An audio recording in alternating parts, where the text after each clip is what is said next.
Okay, yes. Start the program now. The TV cameras are on, so please put on your best smile forward as constantly into your face. Okay. So, good morning, everyone. Today, we're going to have the talk on the railroaded roadmap of fruit crops development. And we're lucky to have a very qualified speaker who is the chairman of the subcommittee on root crops industry development, and as well as the organized real estate firm J&M Properties, and the group chairman and CEO of an energy company, Eastern Petroleum. And he's also the assistant secretary, general manager of the food terminal, where he earned presidential commendation for turning around FIP's 25-year losses to 200 million in profits in his 5-year stint. And he's also the program director, Office of the President, Presidential Management Staff during the time of President Cory Aquino.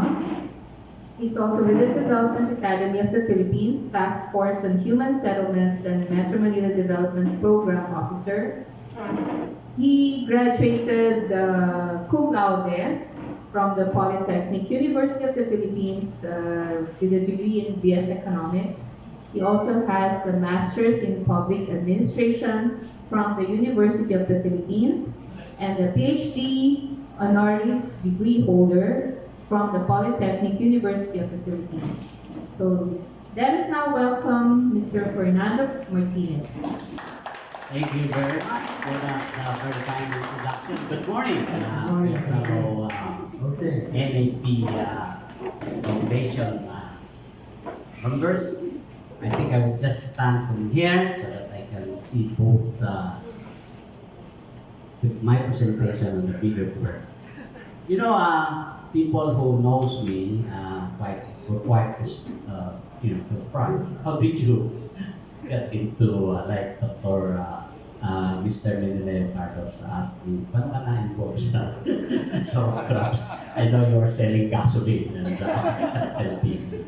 But it's a story that, because of the Biofuels Act, we are encouraging renewable energy.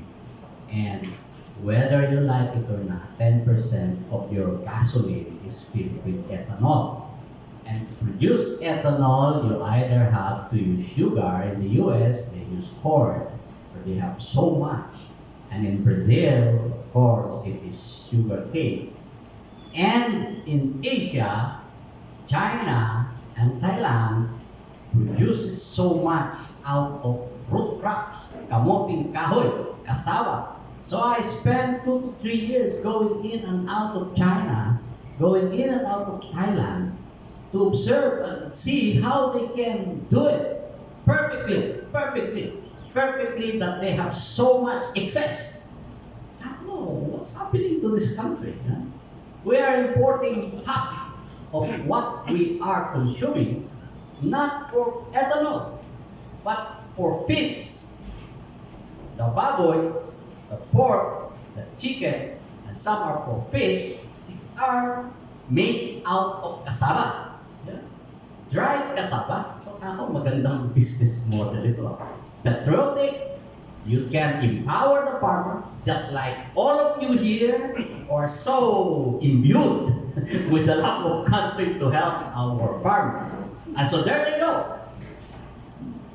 We created a subsidiary called Eastern Renewable Fuels Corporation. Put it at 50 million, $1 million capitalization. Ang tapang, ano?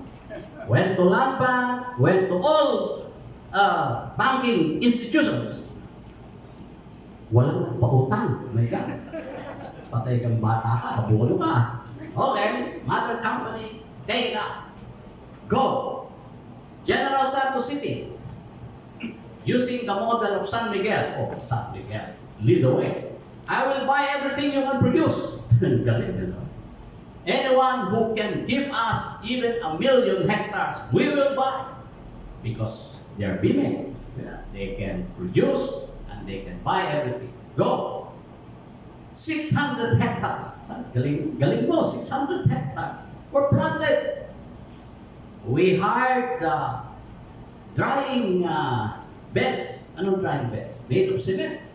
Because cassava has to be pulverized to certain level, hindi naman talagang pulbos na pulbos. Put it in grinder, dry it for 2 to 3 days. If it is sunny, 1 day. So that is the story.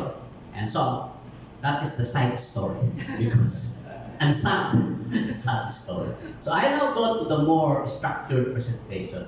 Railroaded. Sorry guys, my friends in DA. But this is how I see after having served for 7 years. 7 years. As chairman of the subcommittee and as chairman of the, we call it Philippine Tapioca, Processors Association. Okay, let's, by the way, my assistant, head executive assistant is Angel, put this thing. Introduction, Committee on Commercial Crops, so that you know what this is. Philippine Tapioca Producers and Processors Association, Cassava Industry Development Program Roadmap, and Accounted Program Funds. Oh, there goes your presidential order. And the lessons learned and where do we go from here. Okay? Background is, what is the history of Council of Agriculture and Fisheries? Well, this is a long story. Way back, makapagal times pa yata ito. Biro mo, 1958, was created nicely. National Agriculture Fisheries Council, Rice and Corn Coordinating Council. If you go through the mandate from 1958-64, this is the precursor that ultimately made what is the National Food Authority now. Diba? Natatandaan nyo, may Rice and Corn Administration, may RCA, may NAMARCO, lahat yan. At the end of the day, lugi. Lahat. Lahat. No exemption. I was part of that Ramos time because I was GM and vice chairman of the board. That was my stint as FDI. I don't know, were you a part of FDI? Were you a necessary? I remember you well. You were much younger then. You were producing and exporting seafoods. Okay, and when he was really good, people extract. Gusto malaking sahod. So I remember with Mr. C. And this ultimately, he came with executive order. Ang dami! 76, okay? Tuloy mo pa. And this is how they are organized. In other words, people at the top, you remember the celebrated Arturo Tanco, food secretary, who up to now I can adjudge as one of the best. Marcos time, because I was first graduate, went into the Development Academy of the Philippines. That was my background. The top graduates of the school at the time were given automatic eligibility from the top, and you are hired. And the best hires are the best government corporation. When the private sector was giving 300 pesos per month, we were given 1,000. Aba, ito na ako sa 1,000. That's the top government agencies. Development Academy of the Philippines. The think tank, the Marcos regime. And of course, Odi Corpus, the Jolly Benitez. We planned the whole country. The human settlements empire. Only 36 agencies, including housing, livelihood. Everybody get nervous every time the meltdown will go. What is that? What is that?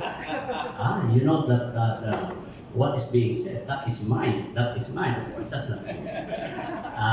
What we're just saying is we want your agency to behave and be part of the 11 basic needs of man.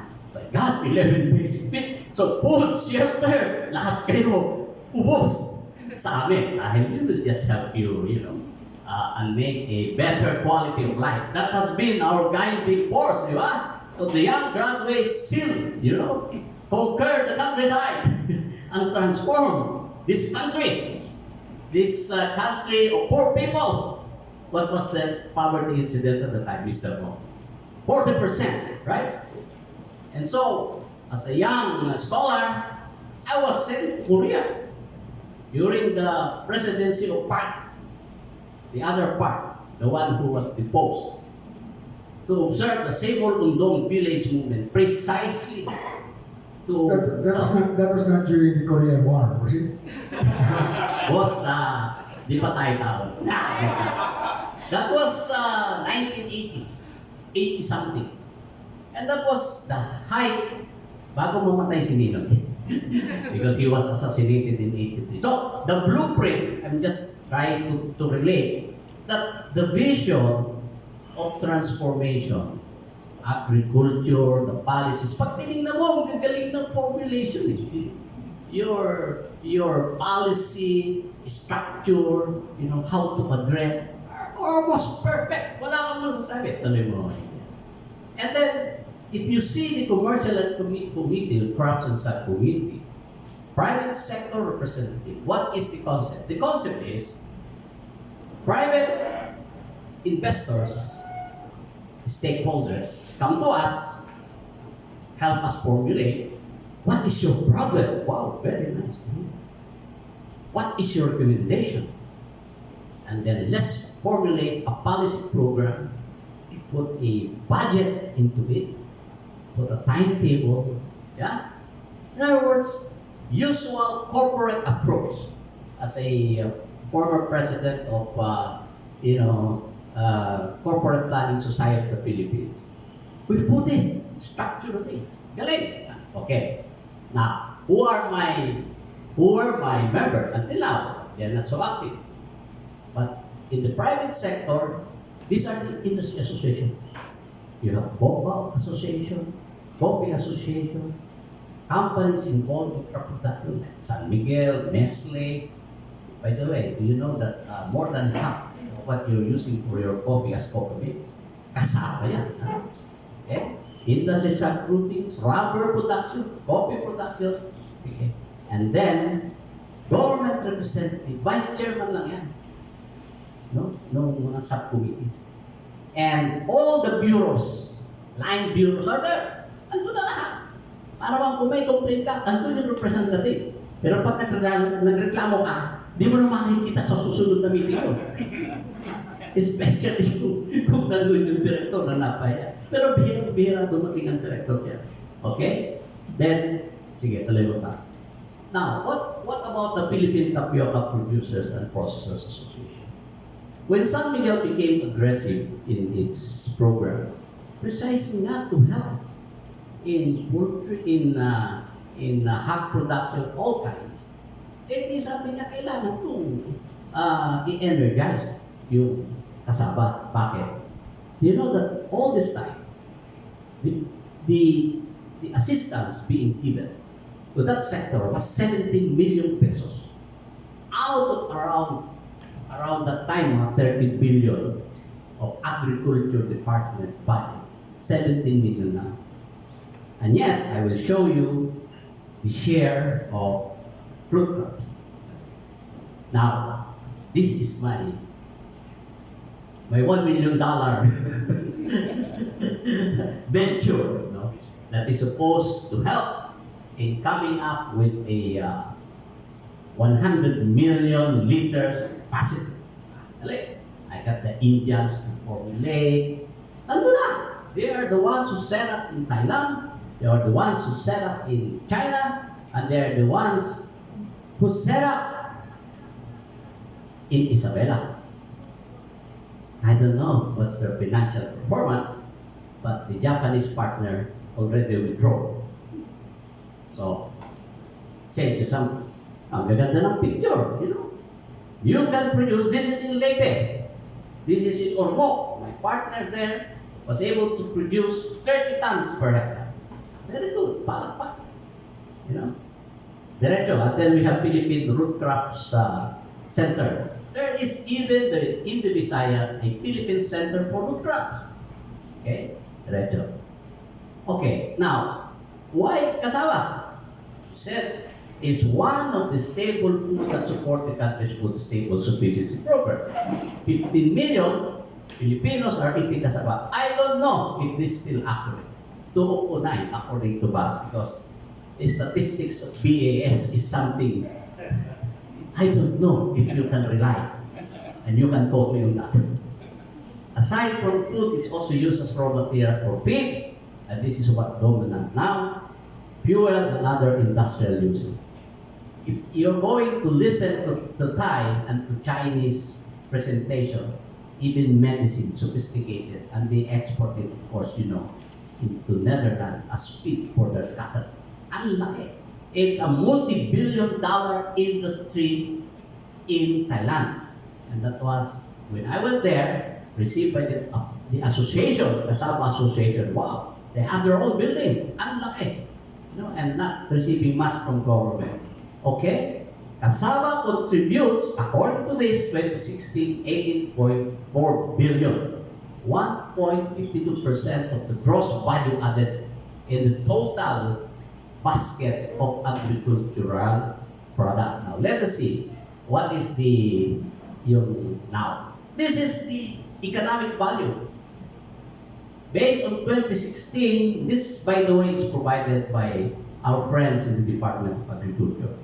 And the source is, of course, Philippine Statistics Authority.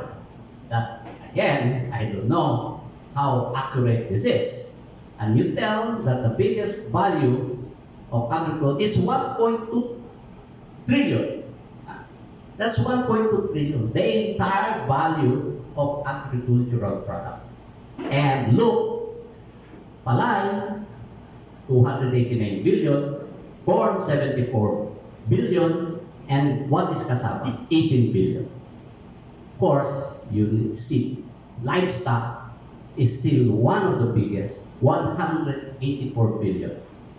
And of course, my fellow members in Philippine Council of Agriculture and Food is almost declaring war because of what?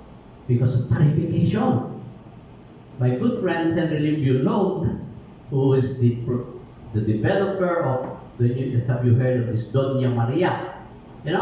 He invested so much, and some of his farmers and some other farmers are not experiencing not 10, not 20, 50% to 60% reduction in income because of the fall in palay prices.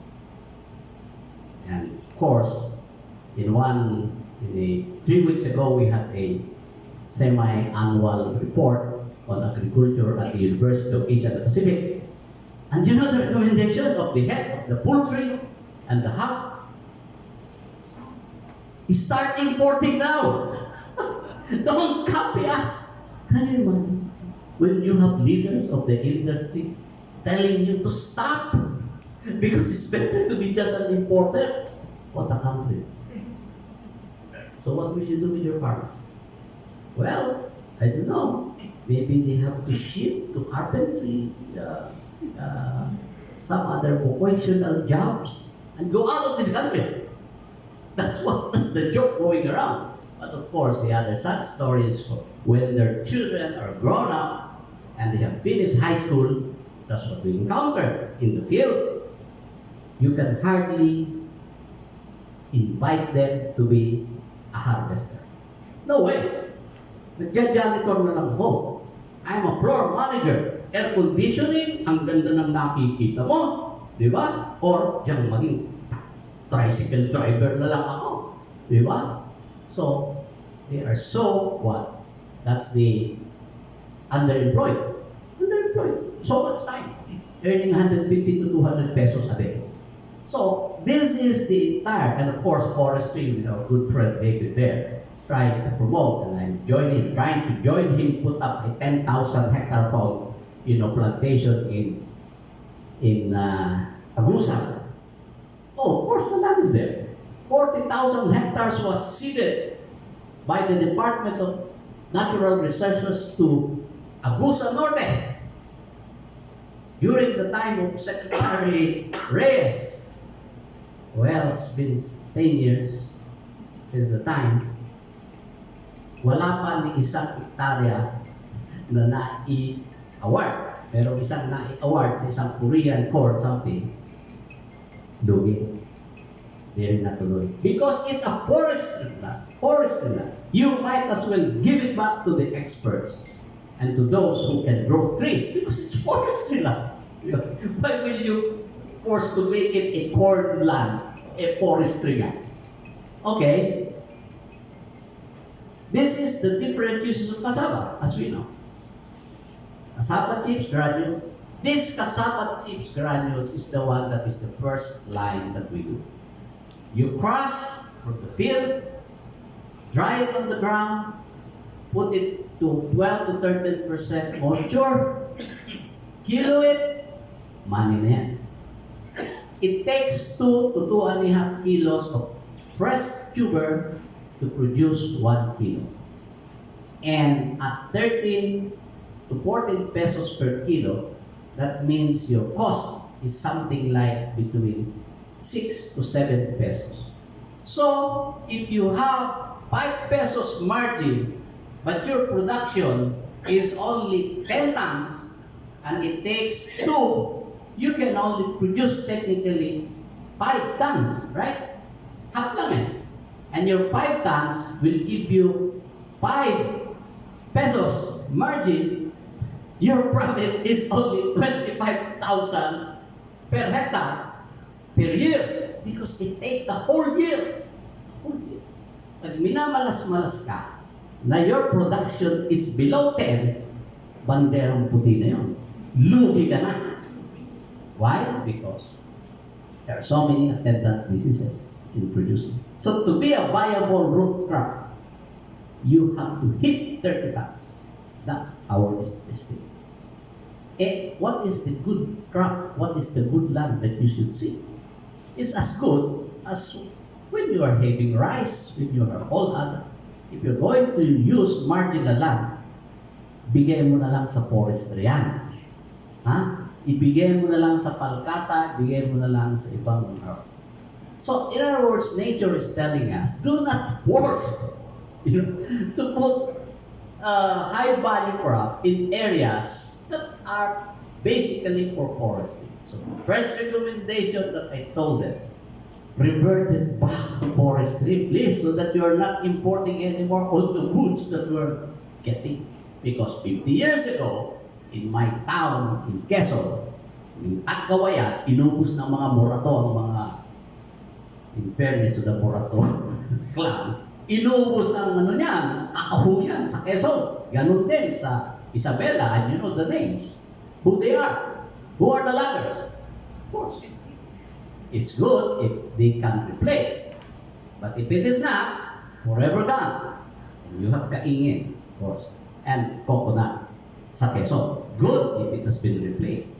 But if it is not, sorry. So, dito sa kasawa, glue for the plywood. And of course, Mr. Carlos had this kind of business in Misamis Oriental. And they're growing trees. Propagation. And glue, pero naubos na ito. Yung plywood industry sa Pilipinas, baka 10% na lang natin na. Ubus na eh. Nawala na yung mga ingredients. Even sa Agusan. Agusan River used to have around 28 plywood factories. 8 na lang yata yung natira in my last count. And of course, the most that you know is alcohol. You're drinking it. You know? The Nebra San Miguel. That's it. And all the others. But of course, nowadays, they are importing most, if not all, of the raw material. That's another side story. Why? Because it is cheaper to import. Cheaper to import. For some reason, I don't know how they can do it. But it's cheaper, according to them. Otherwise, why will you do it? We were confronting our members, saying, why are you not buying from farmers? And minsan, mas mura eh. Yeah? And of course, reliability. When I say you deliver to me 20 tons this month, 20 tons, with import, you just issue import permit. Kaya, ikaw, dami. Pag minamalas ka pang na-checkpoint ka, hindi ka nakarating, hindi patay ka na. Hindi dumating. Di ba? Yeah. Farmers, producers, faces a lot. And you will manage, yun yung farm to market road. You can hardly navigate except for exceptional areas. You farm. I farm. We farm. 5 kilometers. How long will it take for my tractor to navigate from the buying point to drive? 30 minutes. 5 kilometers lang eh. In a normal route, that should be easy for 15, 20 minutes. Sa Isabela, some oras, eh. At pag tagulan, patay ka na, hindi mo na magagamit. So, these are the problems. Okay? Cassava processed feeds, 51%. For food, 10%. Alcohol, 4%. Starch, 20%. We used to have in Mindanao. Of course, some of them still there. Philippine Starch Corporation, yung ginagamit, di ba? Sa Divisoria, pumunta ka. Starch. But I don't know what is the local percentage. Makikita mo ngayon, made in Thailand.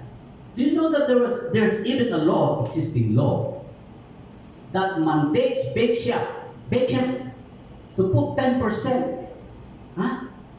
in the flour that you use it for pandesal or tinapay. Bakit? Mas masarap, and that is supposed to help local producers. I don't know, it's being implemented. Kausap ko sila eh, ilagay tayo, tanong sa akin, can you consistently produce? Of course, why not? Tinanong ko yung field start, kaya ba natin? Of course, kaya. But paano kung may murang wheat? Murang flour somewhere? But technically, even yung 20%, matigas ang busog nun. Kaya nga yung pure cassava eh. Di ba? Kinakain, yung pa 20%. So, there is no reason why Filipinos should be starved or should be starving. Nutritional wise, etc. Kaya nga ang kwento ng mga sundalo ng araw, pagkaroon na ipagbarilan sila. Sabi na, bakit daw parang hindi na mamatay ang kalaban nila? Pag nakita nila may baon palang kamoting kahoy, matigas ang busog. Kahit tamaan ng bala. Tanungin mo yung kaibigan natin sa FNL. Now they can tell the story. We have already a good relation. Tapos may peace talk na. But they can joke among themselves, no? And even my friends in SAF will attest to that.